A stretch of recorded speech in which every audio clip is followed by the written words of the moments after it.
Hey guys, welcome to the first edition of the Legally Quality Control. I am Legally, and today we're going to take a look at SESL.CH.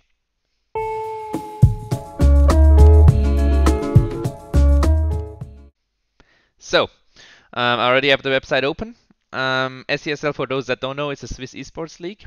It's the biggest esports league right now, featuring multiple games such as Counter-Strike, League of Legends, Overwatch, Hearthstone, Rocket League. They've had this website for a while now. They released a first version, which I believe they remade, and today we're just going to take a look at the website and see what the quality is like. Click around and see if we can find any bugs. So, first of all, I'll just start as if I am a new user that has never used this website before. So I'll just click on Your Account. This is the web page you get to when you click your account. I already like this quite a lot because of multiple reasons. The first thing I see is that this is signed as beta. It's something that you can do very often nowadays. You can go, I mean, PUBG has been in beta for such a long time. I think that's a great idea because this means that the work is unfinished, and sort of all work is kind of unfinished for a very long time, right? So I like this a lot already, and maybe they can use it as an excuse for many things that we find, many flaws that we find here. So I'm going to choose a username here for myself. I'll call it Shutdown. Then I will use an email address that is not my main email because that one's already used. Let's try legallylol@gmail.com. See if that works out. Let me copy that as well so I can log in later. Then I'll choose a password. I'll go with the password that I use everywhere. And let's see how that works out. Cannot create account for some reason. Let's read here what the problem might be. The password must have at least one uppercase, one lowercase, one number, and a special character, and a length of 8 characters at least. So this is already the first problem we have, right? Because this password this is actually the biggest issue I have with websites. If they ask me for a password like this, and that actually never happens, I instantly leave this website if it's not a website that I have to use, right? Here I don't really have a choice because I want to be part of the esports league, I want to join a team, etc. So I have to go by these things, right? So let's just add a special character after our password. Create your account is usable now, right? And this might actually cause confusion already because the problem we see already, okay, we have an activation thing here, but let's go back for one moment. See here, we already have a quality problem, right? I type some sort of username, I have an email, I type a password. It doesn't actually tell me what's wrong, but you cannot click create your account. So this can cause a lot of confusion. Normally, what should happen here, if your password is not within these things, there should be like a a sign that says it's a problem. If you hover over it, it shows you the exact problem. Here real quick. Next, login. And the password requirement, we'll talk about that a bit later. Let's see the verification email. Okay, we received a verification email. I'll show you guys on screen as well. SESL.CH Sports seems very professional. You get the code for some reason. I suppose if the link doesn't work or something, that might be useful. But normally, I think just sending a link is enough. Don't really need that GUI either where you can register with the token. However, we can just simply open this link and it should work for us. It should activate our account. And yeah, we have a new window here. And our account seems to be activated or something. We get an error here for the, well, it doesn't actually say that my account was activated. Another issue, something, I'm not really sure what happened. But either way, we should probably be able to just log in now. With the email, okay, that's cool. Let's see if that works. Sign into your account. Okay, so we were able to sign in. So there's multiple problems with the registration process already. So the first problem we had, let's log out again so we can see the screen. The first problem we have is obviously it doesn't tell you what the actual problem is with the form. Why doesn't this activate? It can be confusing. You need to read very, very carefully. A quick fix on that front. The other problem, which is a bigger problem for me, and I know there's a lot of people that also have this issue, is that the password needs to be quite long. Sorry, it doesn't need to be long, but it needs to have like a special character for no reason. And I did some comparison with other websites. And this might be like the main argument for this is probably just going to be security, etc., etc. But I think it's just an overkill, and I think this is just going to make people forget their password. It's going to be annoying to choose a password. You're going to have to save your password somewhere. You can't just remember it, and it's something that's really not needed. Because, for example, on Twitter, you don't need this. For Facebook, you don't need this. And those are websites, if you do get hacked or whatever, it's quite troublesome. But even more important, something like PayPal, eBay, Ricardo, etc., you don't need it there either, where actually money is involved. So I think this should definitely just be removed. I think this is just a thing when you create your own project, you want to be as secure as possible, but I don't actually think this does much for security. I don't think it's needed. I don't think it's a norm. It's just really annoying. Then you cannot have your password across multiple websites, which is theoretically a good thing, but in practice, you don't want to annoy the user already when he's registering, and also every time he logs in. So let's say you forget your password, which is actually something that happened quite a bit for me because of this restriction with the special character, because I cannot use the same password I have in all other places, or different ones that I use in other places. Either way, so I've forgotten my password. I try to log in. It says login data invalid, okay, which is good. It doesn't tell me whether the email exists or not. That's good security, because otherwise I can fish some information. Anyway, we go to forget password, and there's actually a bug that I have communicated before. We'll get to that later. I'll give them my email. You'll receive an email with a token. Send. Okay, let's check the email on the second monitor. And indeed, we did not in... Oh yeah, okay. We indeed did receive an email now. And there is a link that we get in this email. Confirm password reset on SESL. Requested the password reset. Sure, we can click this link. And again, we are sent to this main page, and nothing is communicated, right? Another quality issue is just the notification system that you have on the main window. You don't know if you just activated your account. You don't know if you just, reset your password or whatever. It's just this website on this page is quite weak, right? It doesn't actually give you anything. Let's see if I click it again. Nothing actually happened. So let's try to log in again if a wrong login data is invalid. So I still don't know my password, right? What am I supposed to do here? Let's see. Email sent. Let's try it again. Another link, and it just sends me here. So there's some sort of bug here that you cannot actually activate your account. Sorry, if you forgot your password, you cannot actually do anything about it, seemingly. This might actually have something to do with the fact that I have been, playing around on this website for quite a while now. So let's do a little trick. Let's delete all saved data.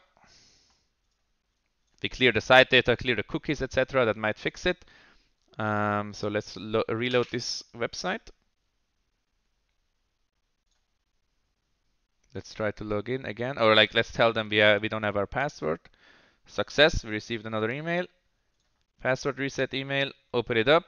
All right, so we made it to the GUI finally. So there seems to be some bugs as well. If you've been on the site for quite a long time or something, you cannot actually, click the forget password link, which is problematic. But we finally made it here, right? And on this screen again, you're going to be asked to give them a password. If you type something that does not have the special characters, this time it at least gives you an X, right? But still, it doesn't say like, oh, this password is not conform with our rules or whatever, which is, not that big of a problem. I mean, everybody can read nowadays, right? So, all right, let's try to use a password here, which is valid. Okay, it actually tells us that it's fine. Good. Okay, send my new password. All right, I was able to update my password. Again, I get to this website. It doesn't actually tell me what happened, but sure, we updated our password. So let's try to log in. Here, we just saved it. Sign into your account. Login data invalid. Not sure why that happened. Maybe it was just the wrong password. Okay, and now I typed in the right password. Let's actually update it in our password manager. And I get to log in, and it says reset token is invalid or expired. An obvious bug that seems to, the system thinks that I'm still trying to reset my account. So I get to this website and it's super confusing. Am I logged in now? Am I not logged in? It seems like I'm logged in, judging by this, but either way, the page where it sent me is the wrong page. And this is a bug that I've sent to them multiple times, actually, very well explained, but because I have actually used this function multiple times because of the special character. And this is maybe a bit of a criticism about the philosophy. I think a website like this, a project like this, is quite young and should be quite dynamic, should be quite agile. And I would wish that bugs like this, you send them a bug report, the issue, they're going to put it on GitHub or whatever, and then they fix the issue immediately. Everybody's happy. It's really cool. You can deploy really fast because you're a small project. You have you're working with your friends, etc. But sadly, for example, this was never fixed, right? Maybe they're working on it in a big release and they're going to bring it in a big release, but I don't think that's the philosophy that is, good when you're working with esports, especially because everything moves so fast, and bugs like this you could just fix them very, very quickly, and that's what I hope to see in the future. Anyway, it looks like our login worked. All right, so we finally made it to the website, so we can take a look at some things now on the website, especially League of Legends specific. We're gonna take a look, and we're going to discuss quite a few things. Um, Now, we talked about the security a bit, so let's take a look at the settings. Let's see what we can do. You can actually change your username, which is a really cool thing. I think this is very often, which means the primary key is probably your email or something, or just an ID or whatever. So you can change your email and your username, etc. That's really cool. You can change your email and you can change your password as well. And here I already see a security flaw, especially if the password is long and has a special character because of security. I think we can take quite a critical look at security stuff. So here, in order to change your email, you don't actually need to give your old password, right? And when you change your password, however, you need to give them your old password. The reason why this is a good security feature is because if I just go to the toilet now, my brother might come in, he might actually steal my account, right? Change my password, I can never log in again. But if you don't have to type in your password in order to change your email, you can simply change the email and then later on request a password change using the email, which is the function that we showed before. So here definitely, in order to change your email, you also should have to give your old password. Otherwise, it makes no sense that you need to give your old password in order to change your password. So, but other than that, very cool, the fact that you can change everything. I actually also like the layout of the website very much. I like the colors as well. I think it makes sense, especially, it kind of fits to the logo as well. So let's see, we can also change our profile settings, which is really cool. You can add your Twitch, etc., etc. Notification settings. I don't know actually if they're going to work. We're not going to try everything out, otherwise this video would get too long, but you have the option. That's very cool. Manage your game accounts. And here is already kind of where the problems begin. One of the bugs that we found out, one of the problems that we found out, I actually already prepared this one. We have another user, which is Pride. Let's see actually if we can find him. There must be some sort of search, right? To search for users. All right, so I'm actually not able to find if there is any type of search where you can search for people's profiles and actually look at the profiles, unless you're adding them to a team or whatever. But either way, I believe if we go for the direct link, let me just see. All right, my profile. All right, so there's a direct link where you can use the ID 1066. Which is Pride here, which actually created his account as well. And he added a game account, and his game account is AHG Legally in League of Legends. And let's see my game account. Where was it again? I go to my profile and my game accounts, and we see AHG Legally on both, right? Which is a problem here because you cannot have the same game account across different players. So this definitely needs to be changed, right? Because obviously you cannot have an identical game account to another user, but you're able to add them. There's no check whether your game account is unique or not in that game, which has to be the case in every game. I don't know about other games. I know about League of Legends. I know your Steam ID is unique, and there's just no point if you can have any game account that is already taken by somebody else. This should be most likely made unique. However, there can be reasons around it. What I noticed as well is that there are some bugs here. I'm not sure why exactly these happen, and let's see if it also happens on other. Yeah, it also happens on other profiles. For some reason, these things, these placeholders are not actually translated into a proper text. They're just causer has changed name old to new. It's like some sort of activity log. It seems like it would be useful if it actually works, but it doesn't work. So there's a bug that you can also or need to look at. So. All right, let's move on. Let's go to the next point. Inviting players to your team. Actually, let's create a new team. Completely create a new team. My teams, create a new team. You can choose your name. You can choose a tag, right? Which is already great. You can description, and what's actually also really cool, you can add a logo and a header as well. I like that a lot because your header is going to be shown on your website.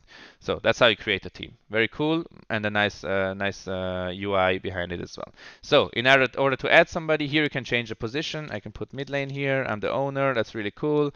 Change the owner of the team. Very nice. You can invite a new team member. Let's see if you can find Pride here. You can actually find him, you can choose him, and you can send him an invite, right? This is how it works. And the way it looks after he has received an invite, you get a notification on the top right. Pride has invited you to the team, which is really cool. You click on it and it's great. If you want to accept, this is very, very great because then you just press OK and you're in the team. So nicely done, very efficient. But the problem I found here, or the bug I found here, actually, I don't like the team name Doggers, right? I don't want to be a dog. I don't want to actually join this team. So what do I do now? I just close this. Notification is still there, right? It doesn't disappear. All right, I want to press cancel. I don't want to join, right? It doesn't work. So apparently you simply cannot decline this invite, right? Or I couldn't figure out how to decline. Optimally, if there was a button, yes, I want to join, no, decline, or some sort of delete your notifications, that would be very, very useful because technically you can spam somebody, you know, with a lot of notifications and you can never get rid of them because you cannot actually get rid of this invite. Also, refreshing the website does not do anything besides logging me out, apparently. Yeah, the notification is still there, unfortunately.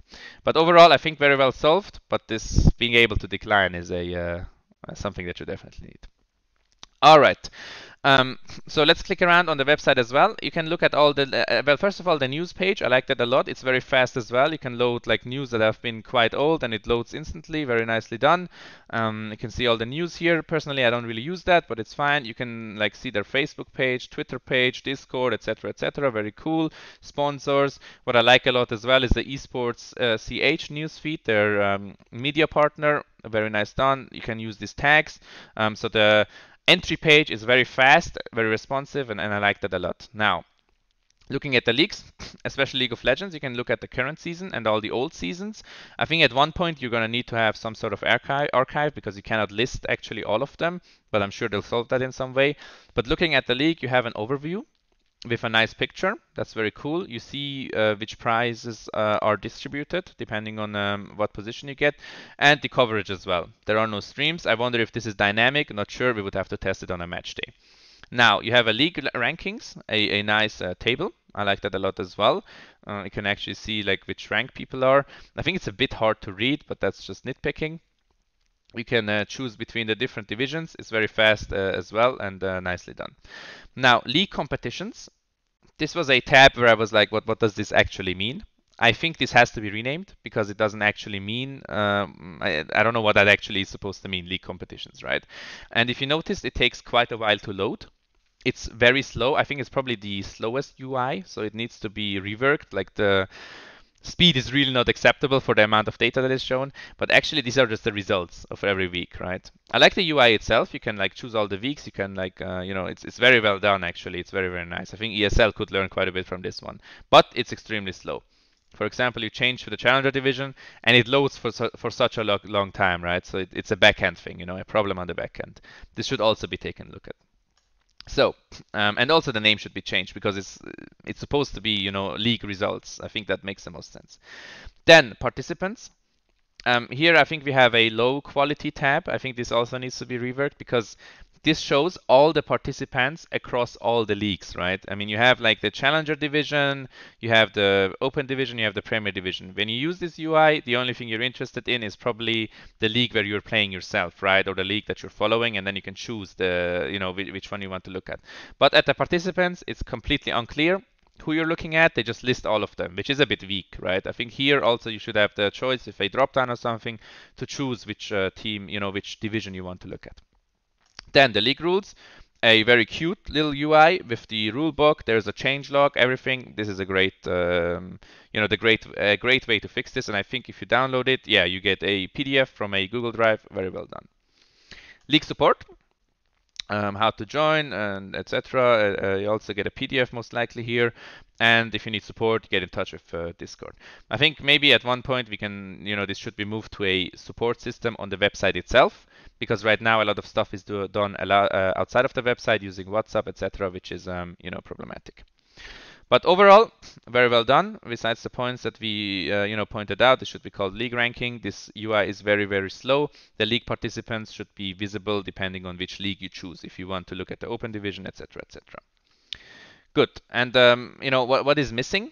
I've compared this website a bit to ESL as well, and I think there's a couple of very, very key points that are missing right now. One of them being, let me just quickly open it on the news site.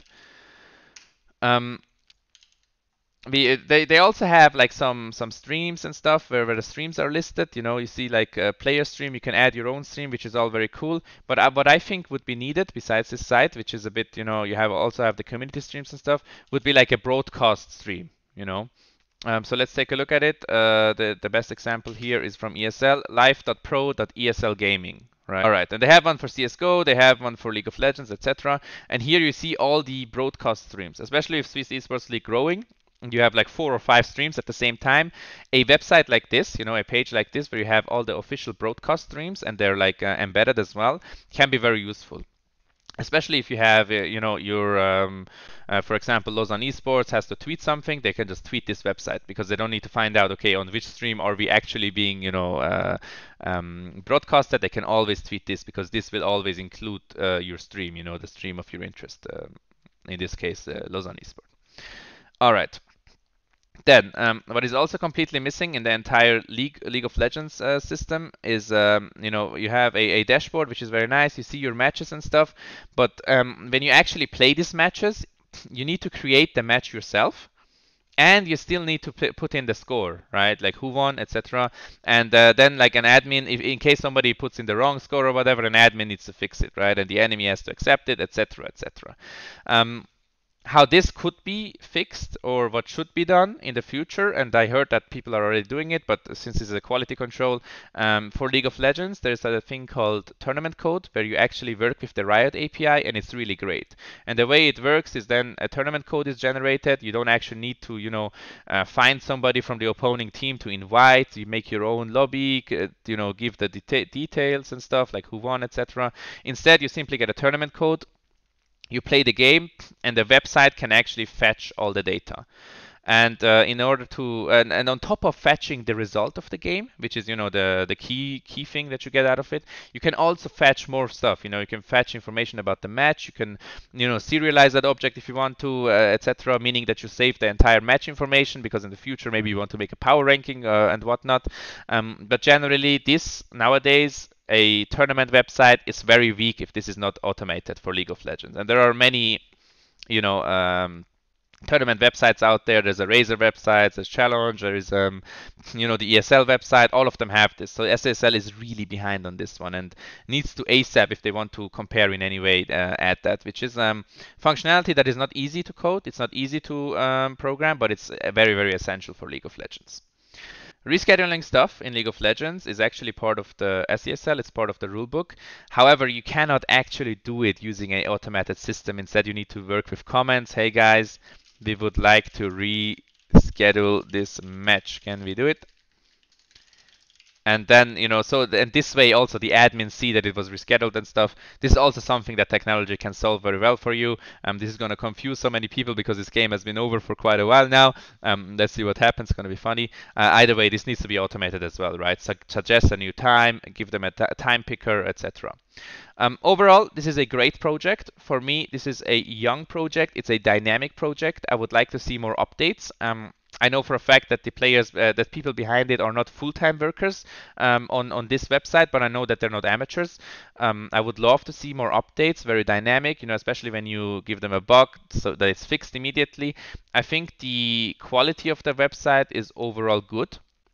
But it's very easily to spot that it wasn't, you know, that it is not $1 million project, right? It is after all a project between friends and more or less a hobby because there are quite a few bugs, you know, error codes that are just shown as error.code and there's no text behind it, you know, and a lot of, you know, if you're nitpicky and if you get, you know, if you have some OCD, you know, something like this will just kill you because you cannot decline it. There's no way to decline it and stuff. But I think overall this has some really good quality. I think perhaps this is a project where UPC should start investing more money into because Swisscom joining with ESL, they have set quite a high standard. They are kind of running away, so maybe that's something to consider. Yeah, definitely a young project. Check them out. I will have the links in the description. I'll also add the link to my Twitter in the description. Make sure you subscribe to this channel as well, and I'll see you guys around.